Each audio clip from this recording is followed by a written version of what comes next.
Olá a todos, eu sou Miguel e obrigado por você estar aqui. Tema da mensagem: quem era o velho homem que foi crucificado com Cristo? Lembrando que a intenção, o objetivo do canal é te levar a refletir sobre o assunto. Aqui, Paulo estava compartilhando o Evangelho no período de transição da lei para a graça. Romanos 6, do 6 ao 7. Sabendo que o velho homem foi com ele, com Cristo crucificado, para que o corpo do pecado seja desfeito, para que não servimos mais o pecado, porque aquele que está morto está justificado do pecado.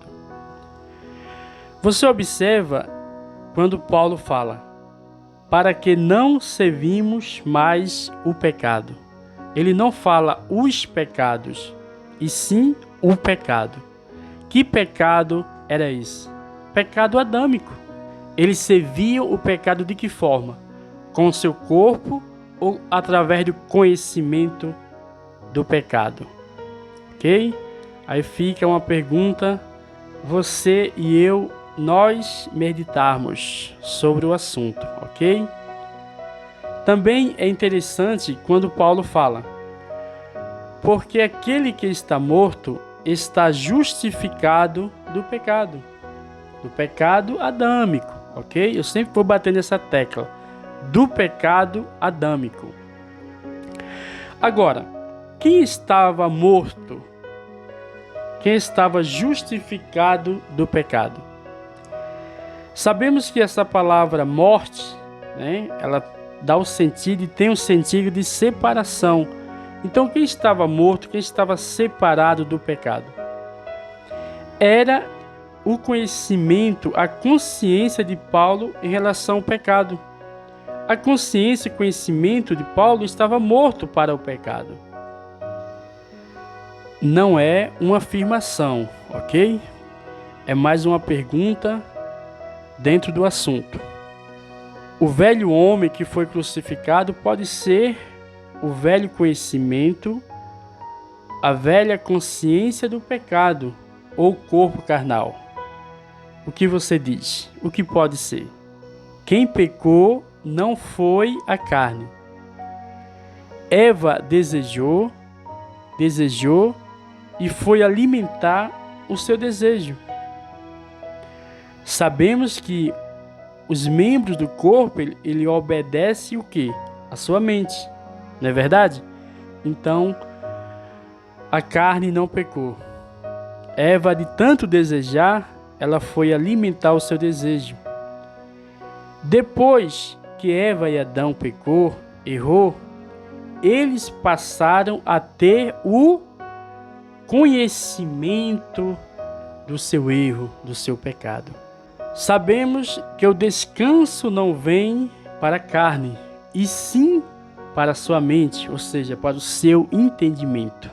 Em Romanos 3, 20, na parte B, diz: pela lei vem o conhecimento do pecado.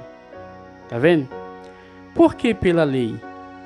Porque a lei entrou, ela veio para dar o quê? Dar força ao pecado que já existia, o pecado que entrou no mundo por Adão.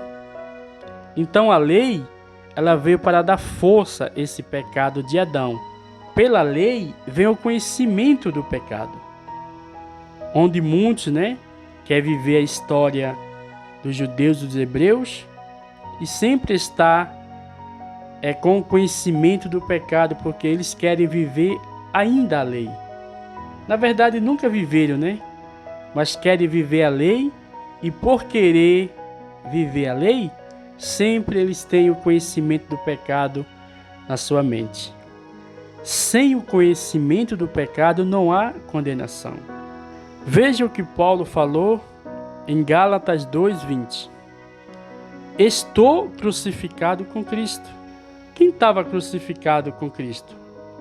Depois que Paulo passou a ter o conhecimento do amor, da perfeição do eterno, né? O entendimento, o conhecimento, a consciência que ele tinha, né, do pecado, da lei, de condenação, foi ali morto com Cristo na cruz. Acabou. Então Paulo falou, eu estou crucificado. Não era a pessoa de Paulo, e sim os conhecimentos que ele tinha, que ele aprendeu tudo com Gamaliel. Então tudo que ele aprendeu, né, em relação às revelações, né, que ele recebeu na sua mente, ele passou a rejeitar os ensinamentos de Gamaliel em relação à lei, os conhecimentos, né? Ele esqueceu tudo, ele tirou tudo da mente dele, ok? Por isso que ele fala, estou crucificado com Cristo, porque em Cristo ele passou a ver o quê? A perfeição feita por Cristo Jesus. Aí ele continua falando, no entanto, eu vivo. Quem é que vive? O Espírito, né? O Espírito é vida.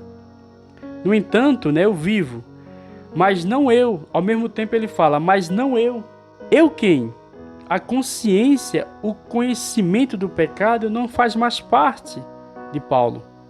Paulo não tem mais essa consciência, esse conhecimento do pecado, o qual o trazia o quê?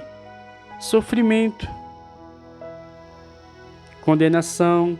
E ele continua, e Cristo vive em mim, e a vida que agora vivo na carne, vivo-a pela fé, ou seja, pela fidelidade do Filho de Deus, que me amou e a si mesmo se entregou por mim. 1 Coríntios 6:17. Mas o que se une com o Senhor é um espírito com Ele. O que foi unido com Cristo? O nosso espírito, o espírito do homem, né, se uniu ao de Cristo. Então agora somos um em Cristo. Romanos 5, versículo 1. Paulo compartilhando o entendimento e falou, tendo sido justificados, né, pela fé, ou seja, pela fidelidade de Cristo, temos paz com Deus, por nosso Senhor Jesus Cristo. Então, ele passou a ter paz depois que obteve, né, o conhecimento, o entendimento da perfeição de Cristo. Romanos 5, versículo 1. Paulo compartilhando, né, o entendimento e falou, tendo sido justificados pela fé, ou seja, pela fidelidade de Cristo, temos paz com Deus, por nosso Senhor Jesus Cristo. Você observa que Paulo fala, temos paz com Deus. Então ele passou a ter essa paz depois que obteve o quê? O conhecimento da perfeição do amor de Cristo. Ele falou, temos paz com Deus por Cristo Jesus, por nosso Senhor Jesus Cristo. Após ou depois que ele passou a receber o conhecimento, o entendimento da perfeição feita por Cristo. E em Romanos 8, versículo 1, ele fala assim, portanto, agora, esse agora é depois da cruz, nenhuma condenação há para os que estão em Cristo, que não andam segundo a carne, mas segundo o Espírito. Isso aqui é que não anda segundo a carne, mas segundo o Espírito, isso aqui é um acréscimo. Em muitas versões já não existe mais essas frases, mas mesmo assim a gente procura entender. Andar segundo a carne é andar com a consciência, o conhecimento do pecado e querer se justificar diante do Senhor, diante de Deus, diante do Eterno. Interessante esse relato que Paulo falou. Daqui por diante, a ninguém conhecemos segundo a carne. Então, esse conhecemos se encaixaria melhor assim. Daqui por diante, a ninguém a julgamos segundo a carne. Então, é isso aí, abençoado. este conteúdo, esta mensagem, o objetivo da mensagem é fazer você refletir sobre o assunto. Um abraço e obrigado por estar aqui e até a próxima mensagem aberta.